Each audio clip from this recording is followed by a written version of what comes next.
নমস্কার। আজকের এই বিশ্লেষণে সবাইকে স্বাগত। আজ আমরা এমন একটা দারুণ পারিবারিক ড্রামার দিকে নজর দেব যেখানে আছে টান টান উত্তেজনা, সাবেকি রীতিনীতি আর একদম শেষে মন ছুঁয়ে যাওয়া একটা অবিশ্বাস্য টুইস্ট। শুরুতেই এই কথাটা একটু ভেবে দেখুন। আমি খাবো না কিছু আর বাড়ি থেকেই চলে যাব। বড় বউয়ের এই চরম একটা হুঁশিয়ারি, আর ব্যাস মুহূর্তের মধ্যে গোটা বাড়ির শান্ত পরিবেশ একেবারে তছনছ হয়ে গেল। আর এখান থেকেই আজকের এই মূল রহস্যটা দানা বাঁধছে।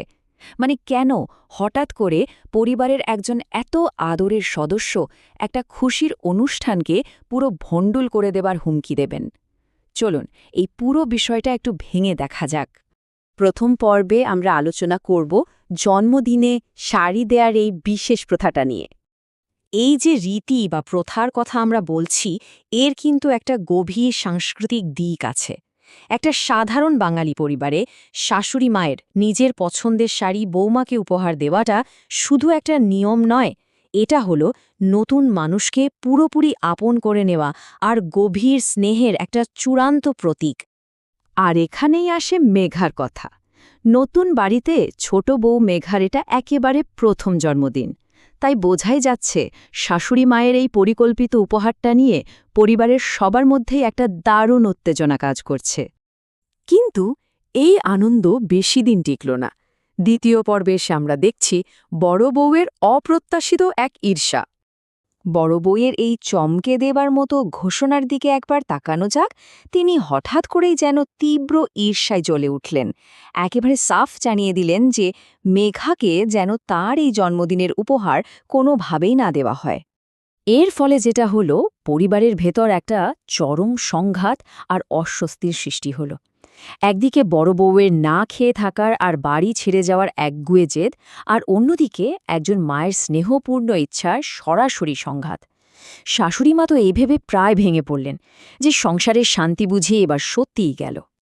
এদিকে দেখুন, পরিবারের ভেতরে যে একটা বিরাট ঝড় ঘনিয়ে উঠছে, সে সম্পর্কে মেঘা আর তার স্বামী কিন্তু পুরোপুরি বিন্দু বিসর্গও জানে না। মধ্যরাতে এক শান্ত আর সুন্দর মুহূর্তে তারাই নতুন পরিবারে মেঘার জায়গা পাওয়াটা বেশ আনন্দ করেই উদযাপন করছে। সবচেয়ে ইন্টারেস্টিং ব্যাপার হল, মেঘার মনে কিন্তু কোনো ঈর্ষা বা রাগ নেই, বরং সে বড় যাকে বড় বউকে ভীষণ শ্রদ্ধা করে। সে নিজেকে ছোট রানী আর বড় যাকে মহারানী মনে করে। আর এই মানসিকতাটাই গল্পের মধ্যে একটা দারুণ নাটকীয় পরিস্থিতি তৈরি করে ফেলে। এরপর তৃতীয় পর্বে আমরা দেখতে পাব জন্মদিনের সকালে সেই টানটান উত্তেজনা। সকাল হতেই পরিস্থিতি রীতিমতো সিরিয়াস আকার নিল। শাশুড়িমা এতই চিন্তিত যে সকালের চাটুকু পর্যন্ত মুখে তুলতে পারছেন না। শ্বশুরমশাইও বড় বউয়ের এই অস্বাভাবিক রূঢ় আচরণে একেবারে হতবাক।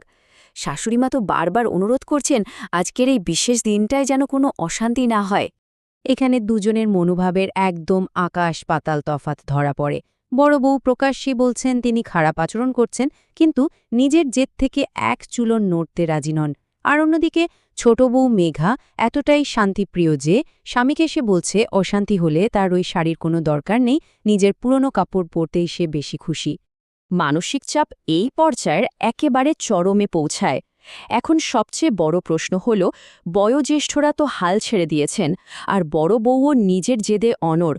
তাহলে কি এই চরম ঈর্ষা মেঘার জীবনের প্রথম এবং সুন্দর এই মাইলফলকটাকে পুরোপুরি ধ্বংস করে দেবে? খুবই হৃদয়বিদারক একটা দৃশ্য। শেষ পর্যন্ত শাশুড়ি মাকে হার মানতেই হল। বড় বউ যেন সত্যি সত্যি বাড়ি ছেড়ে চলে না যায়, তাই বাধ্য হয়ে তিনি নিজের সবচেয়ে পছন্দের শাড়িটা লুকিয়ে ফেললেন, আর দুঃখের সাথে একটা সাধারণ নীল বেনারসি পরের দিনের জন্য সরিয়ে রাখলেন। কিন্তু আসল খেলা তো এখনও বাকি। চতুর্থ পর্বে আমরা দেখব সেই লাল বেনারসির অবিশ্বাস্য চমক। ঠিক তখনই একদম অপ্রত্যাশিতভাবে বড় বউ সম্পূর্ণ ভিন্ন এক সুরে কথা বলে উঠলেন। কাল কেন হবে, এই বাড়ির কর্তৃত্ব আপনি। তার এই কথা শুনে পরাজিত শাশুড়িমা তো একেবারে আকাশ থেকে পড়লেন। আর এখানেই গল্পটা পৌঁছায় তার চরম ক্লাইম্যাক্সে। বড় বউ সরে দাঁড়াতেই সামনে আসে মেঘা, আর তাকে একেবারে রাজরানীর মতো অপূর্ব সুন্দর করে সাজানো হয়েছে। সবচেয়ে চমকে দেওয়ার মতো বিষয়টা হলো মেঘার পরনের ওই শাড়িটা। হ্যাঁ, মেঘা তার পুরনো কোনো কাপড় পরেনি। সে পরে আছে শাশুড়ি মায়ের সেই সবচেয়ে পছন্দের অসাধারণ সুন্দর লাল বেনারসি শাড়িটা, যেটা শাশুড়িমা শুরু থেকেই তাকে উপহার হিসেবে দিতে চেয়েছিলেন। এবার যেন পুরো ছবির জট খুলে গেল। বড় বউয়ের মূল পরিকল্পনাটা বুঝতে পারছেন? ওই যে চরম ঈর্ষার ভান, ওই সমস্ত হুমকি, সবটাই ছিল একটা নিপুণ ছক। উদ্দেশ্য একটাই, শাশুড়ি মা যেন আগে ভাগে সাধারণ কোনো শাড়ি মেঘাকে না দিয়ে বসেন। তার বদলে সে গোপনে ওই সেরা লাল বেনারসিটা নিয়ে মেঘাকে নিজের হাতে সাজিয়ে পুরো পরিবারকে চমকে দিতে চেয়েছিল। মেঘার মুখের ওই নির্ভেজাল আনন্দ আর কথাটা শুনুন, দিদিভাই নিজের হাতে পরিয়ে দিয়েছে আমাকে।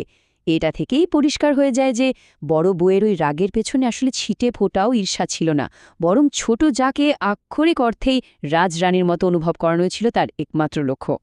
বাড়ির বয়স্করাও তখন স্বস্তির নিঃশ্বাস ফেললেন। তারা বুঝতে পারলেন যে বড় বউয়ের যে জেদকে তারা এতক্ষণ অহংকার বা খারাপ আচরণ ভাবছিলেন, সেটা আসলে ছিল বোনসুলভ ভালোবাসার এক তীব্র আর সুন্দর প্রকাশ। আর এই ঘটনায় গোটা পরিবারকে আরও শক্ত এক বন্ধনে বেঁধে ফেলল। আমাদের আজকের এই বিশ্লেষণের শেষে একটা ভাবনার জায়গা তৈরি হলো, তাই না? কখনো কখনো আমরা যাকে তীব্র সংঘাত বলে ভুল করি, তা আসলে গভীর ভালোবাসার একটা সুরক্ষামূলক চাদর মাত্র। চটজলদি অনুমান করে আমরা কত দ্রুত প্রিয়জনের আসল উদ্দেশ্যটাকে ভুল বুঝি। তাই যারা আমাদের ভালোবাসেন, তাদের নাটকীয় আচরণের গভীরে লুকিয়ে থাকা আসল কারণটা খুঁজে দেখা কিন্তু সত্যি জরুরি। আজ তবে এই পর্যন্তই। এতক্ষণ সাথে থাকার জন্য অনেক ধন্যবাদ।